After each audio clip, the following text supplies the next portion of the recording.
नमस्कार, जय हिंद साथियों। बहुत बहुत स्वागत करता हूं आपका।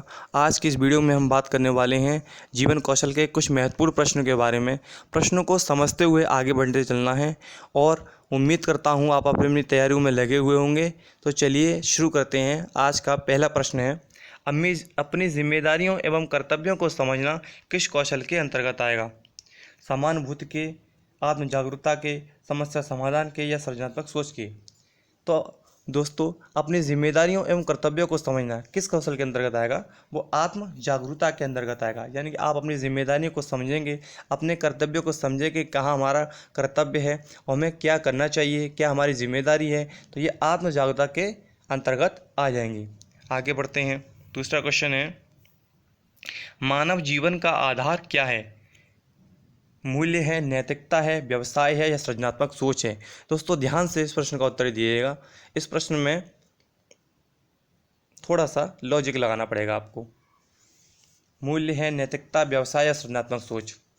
तो दोस्तों, इसमें समझते हैं। इसमें क्या पूछ रहा है, मानव जीवन का आधार क्या है? तो क्या मूल्य होगा, नैतिकता होगी, व्यवसाय होगा या सृजनात्मक सोच होगी? तो इस क्वेश्चन का आंसर हो जाएगा व्यवसाय। अब आपको लगेगा व्यवसाय कैसे होगा? दोस्तों, एक बात पर ध्यान दीजिएगा आप।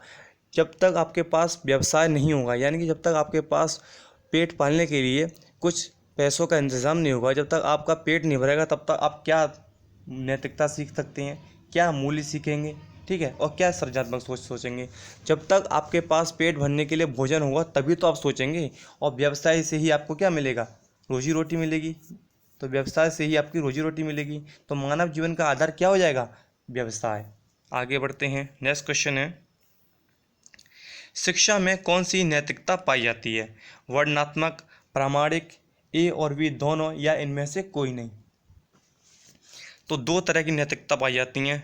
एक तो वर्णनात्मक नैतिकता होती है और एक प्रामाणिक नैतिकता होती है। तो शिक्षा में कौन सी नैतिकता पाई जाएगी? ठीक है, ध्यान से सुनिएगा।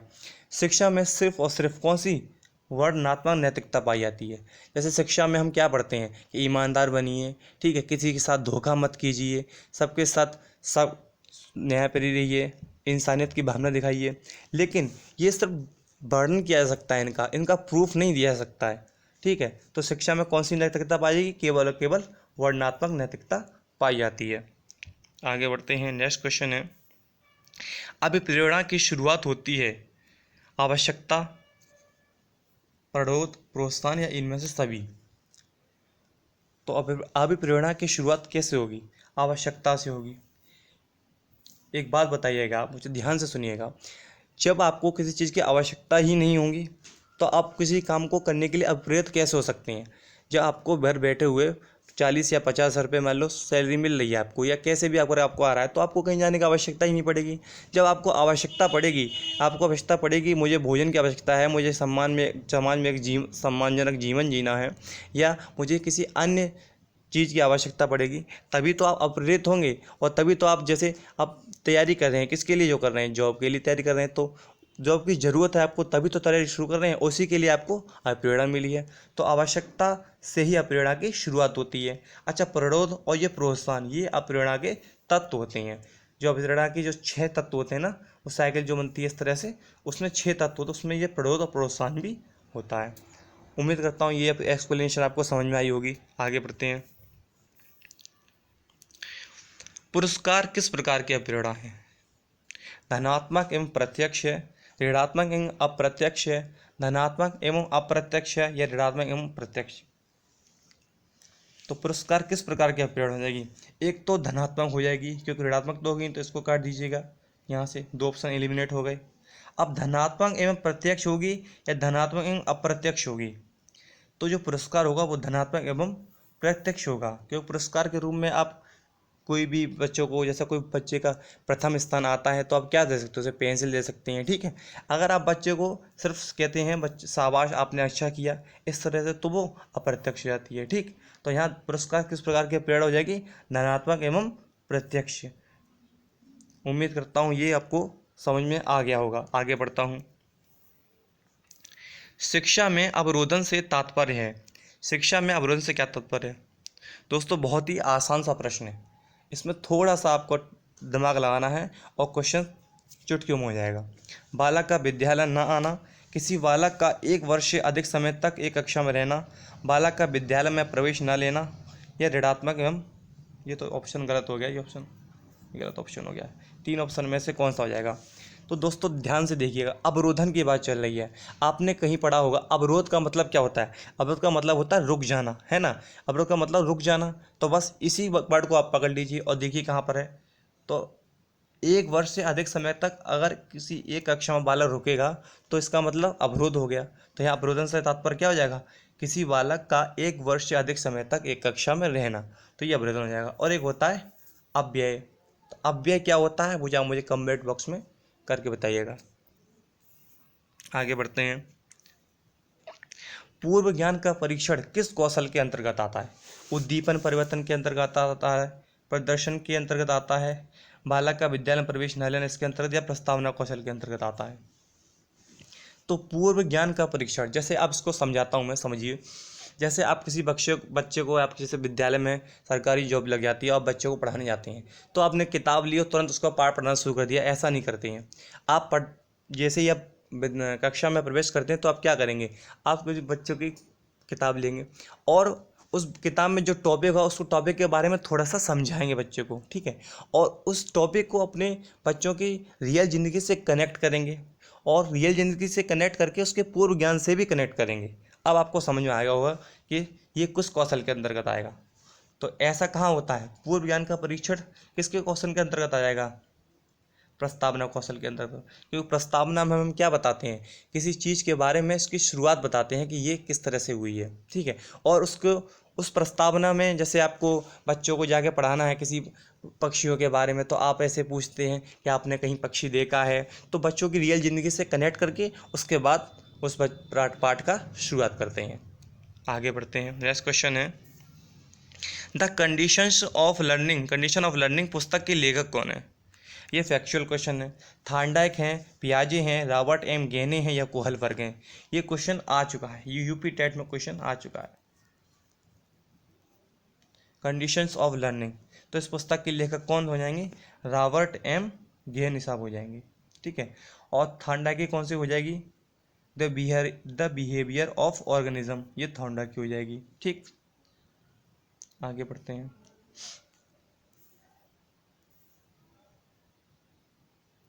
समस्या समाधान का प्रथम चरण है आंकड़ा संग्रहण, समस्या समाधान, परिकल्पना का निर्माण, या परिकल्पना का परीक्षण? ये गलत है। समस्या की, यहाँ पर समस्या की पहचान, समस्या की पहचान। तो समस्या समाधान का प्रथम चरण क्या हो सकता है? जब तक आपको समस्या पता ही नहीं होगी तब तक आप समस्या की समाधान का शुरुआत कर कैसे सकते हैं? तो समस्या समाधान के लिए सबसे पहला चरण कौन सा हो जाएगा? समस्या की पहचान। ये समाधान नहीं, समस्या की पहचान हो जाएगा, बी ऑप्शन सही हो जाएगा। आगे बढ़ते हैं। अधिगम सिद्धांत का प्रतिपादन निम्न में से किसने नहीं किया? ऐसे कौन से थे साइकोलॉजिस्ट जिन्होंने इस अधिगम सिद्धांत का प्रतिपादन नहीं किया? थॉर्नडाइक ने नहीं किया, पावलोव ने, बीएस ब्लूम ने, या कोहलर ने? तो ये आपको अच्छे से पता है। थॉर्नडाइक ने क्या किया था? बिल्ली वाला प्रयोग किया था उन्होंने। तो उनका सिद्धांत कौन सा था? उद्दीपन अनुक्रिया का, यानी कि उद्दीपन स्टिमुलस, और अनुक्रिया यानी एसआर थ्योरी थी, ठीक। पावलोव ने कौन सा दिया था?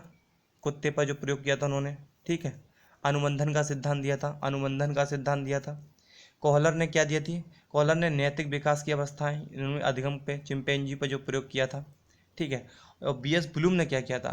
बीएस ब्लूम इन्होंने दिया थे टैक्सोनॉमी दी थी। इन्होंने क्या दिया था? टैक्सोनॉमी दी थी, ज्ञान, प्रयोग, बोध, विश्लेषण, संश्लेषण, इस तरह से, यानी कि ज्ञान के भावात्मक पक्ष, क्रियात्मक पक्ष और मनोवैज्ञानिक पक्ष, ये इन्होंने बीएस ब्लूम ने दिया था। आगे बढ़ते हैं। नेक्स्ट क्वेश्चन है, शिक्षण का संज्ञानात्मक प्रतिमान किसने दिया? बढ़िया क्वेश्चन है, इंपॉर्टेंट क्वेश्चन है। ग्लेसन ने दिया था, ब्रूनर ने दिया था, मेस्लो ने दिया था, या एलन गेज ने दिया था? इस क्वेश्चन का उत्तर ध्यान से दीजिएगा, आपने मन में सोचिए इसका आंसर। अब मैं आपको आंसर बताता हूँ। शिक्षण का संज्ञानात्मक प्रतिमान की बात हो रही है, ठीक है। तो आप इसको ग्लेसन मत लगाइएगा।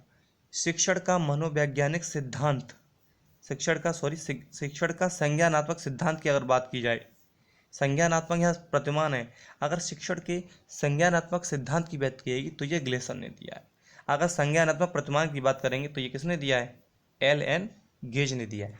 इस चीज़ को आप ध्यान रखिएगा। संज्ञानात्मक सिद्धांत की बात आएगी तो आप ग्लेशियर लगाएंगे, संज्ञानात्मक प्रतिमान की बात आएगी तो आप एल.एन. गेज लगाएंगे। आगे बढ़ते हैं। नेक्स्ट क्वेश्चन है, किसी कंपनी द्वारा प्रयोग किया जाने वाला व्यापार चिन्ह क्या कहलाता है। कोई भी कंपनी हो जो अपने अपने एक प्रतीक के लिए, अपने मतलब कि हमारी कंपनी की पहचान है तो उसके लिए एक बनाती है, क्या बोलते हैं उसे, लोगो बोल सकते हैं, ठीक है। तो वो व्यापार चिन्ह होता है उसको क्या बोलेंगे, हॉलमार्क बोलेंगे, कॉपीराइट बोलेंगे, ट्रेडमार्क बोलेंगे। ये ऑप्शन फिर से गलत हो गया, इसके लिए माफ़ी चाहता हूँ। तो किसी कंपनी द्वारा प्रयोग किया जाने व्यापार चिन्ह क्या कहलाएगा, ट्रेडमार्क कहलाएगा, ट्रेडमार्क। और कॉपीराइट आप जानते हैं किसी भी मूल लेखक के मालिकाना हक को सुरक्षित रखता है, यानी कि जो चाहे वीडियो किसी ने बनाई हो, ठीक, या किसी ने अपना डिज़ाइन निकाला हो, तो जो मूल रूप से जिस व्यक्ति ने निकाला है तो उसके अधिकार को सुरक्षित रखते हैं ताकि कोई उसका उपयोग ना कर सके या अनुमति से प्रयोग कर सके, ठीक। आगे बढ़ते हैं। और हॉलमार्क के बारे में बता दिए। हॉलमार्क के बारे में क्या बताएंगे, सोने की शुद्धता का मानक होता है, सोने की शुद्धता का मानक होता है हॉलमार्क, ठीक। चलिए आगे बढ़ते हैं। नेक्स्ट क्वेश्चन है, भारतीय दर्शन में कुल कितने मूल्य हैं। 5 हैं, 6 हैं, 12 हैं या 4 हैं। तो भारतीय दर्शन में कितने मूल्य हैं, 4। अब 4 कौन कौन से हैं, धर्म, ठीक, अर्थ, काम और मोक्ष। मोक्ष होता है जो पारलौकिक मूल्य माना जाता है। अच्छा, धर्म क्या, धर्म जो आपके मनुष्य को धर्म के बारे में कनेक्ट करता है। अर्थ के बारे में, अर्थ से क्या तात्पर्य है, अर्थ से तात्पर्य है पैसे से, धन से, ठीक। उसके बाद ये काम, काम का मतलब इच्छाएं, जो मनुष्य की इच्छाएं होती हैं उसके लिए है। और मोक्ष जो संसार से आने जाने का जो साधन है, एकदम उससे मुक्ति मिल जाए, है ना, बिना बार बार जन्म या मृत्यु ना लेनी पड़े। आगे बढ़ते हैं। नेक्स्ट क्वेश्चन है, व्यवहार के कारण व्यवहार में परिवर्तन ही अधिगम है। ये किसने कहा था, क्रो एंड क्रो ने कहा था, वुडवर्थ ने कहा था, वॉटसन ने कहा था, या जेपी गिलफोर्ड ने बोला था। तो व्यवहार के कारण व्यवहार में परिवर्तन, जब आप कोई ऐसा व्यवहार करते हैं जिससे आपके व्यवहार में परिवर्तन, अरे कोई व्यवहार आप करेंगे तभी तो आपके व्यवहार में परिवर्तन आएगा। आपको मान लीजिए कोई आपसे कह रहा है कि आपको ऐसा नहीं ऐसा करना चाहिए, ठीक है, तो आपने उस व्यवहार को किया तो आपको उस व्यवहार के कारण जो आपके मूल व्यवहार में परिवर्तन आया वही तो अधिगम है, वही तो आपने सीखा। तो ये किसने कहा था, ये परिभाषा काफ़ी अच्छी है, ये वो दी थी जेपी गिलफोर्ड साहब ने दी थी। आगे बढ़ते हैं। नेक्स्ट क्वेश्चन है, लास्ट क्वेश्चन, आधुनिक शिक्षा का नवीन दस्तावेज किसे कहा जाता है। फैक्चुअल क्वेश्चन है। राष्ट्रीय शिक्षा नीति यानी कि NEP 1968 इसको बोला जाता है। राष्ट्रीय शिक्षा नीति 1986 NEP 1986। राष्ट्रीय पाठचर्या की रूपरेखा यानी कि NCF 2005 या राष्ट्रीय पाठचर्या की रूपरेखा 1975 किसको बोला जाता है। तो इसका आंसर हो जाएगा राष्ट्रीय पाठचर्या की रूपरेखा 2005। तो इसका आंसर क्या हो जाएगा, सी, यानी कि NCF 2005 को आधुनिक शिक्षा का नवीन दस्तावेज कहा जाता है। तो दोस्तों वीडियो कैसे लगी, और वीडियो अच्छी लगी तो वीडियो को प्लीज़ लाइक करें। और अगर आपको इसी तरह से आपको तैयारी करनी है सुपर टेट के कई सारे टॉपिक्स की क्वेश्चन, इंपॉर्टेंट क्वेश्चंस, चुनिंदा और महत्वपूर्ण प्रश्नों को सम्मिलित करते हुए वीडियो आपके लिए इसी तरह से लाता रहूँगा। और आपको इसी तरह से पढ़ना है तो प्लीज़ चैनल को सब्सक्राइब कर लीजिएगा और वीडियो को अपने दोस्तों तक जरूर शेयर कर दीजिएगा। अब मिलते हैं नेक्स्ट वीडियो में, तब तक के लिए जय हिंद, जय भारत और पढ़ाई में लगे रहिए।